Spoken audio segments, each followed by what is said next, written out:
Hello, আসসালামু আলাইকুম। কেমন আছেন বন্ধুরা? এখন বাজে সৌদি আরব টাইম 5টা, 4টা বাজে গাড়ি নিয়ে বাইরেছি। 32 নম্বর ফিলারে আমার যাত্রী থাকবো দুজন, এদেরকে নিয়ে যেতে দেবো রিয়াদের বাইরে। এই হলো 32 নম্বর ফিলার।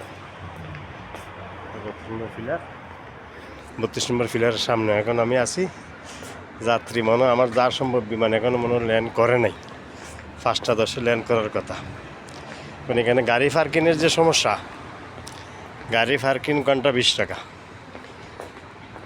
2-3 আগে আব্বাস এয়ারপোর্টে যাত্রী নিয়ে গেলাম, 60 টাকা দিতে হইল। বিমান দেরি হয়েছে, এখনও কী হয় জানি না। এখন 32 নম্বর ফিলার চেক করলাম, যাত্রী বেরোয়।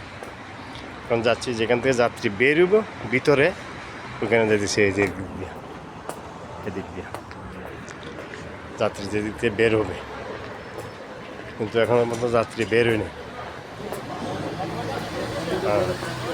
এইটাই টিকিট আছে আমার হোয়াটসঅ্যাপে, ও টিকিট বের করে দেখতে বলতে পারবো। 5টা 10-এর যাত্রী। আচ্ছা, তো ভালো থাকবেন সবাই। ভিডিওটা বেশি বেশি লাইক শেয়ার কমেন্ট করবেন। ওকে, আল্লাহ হাফেজ।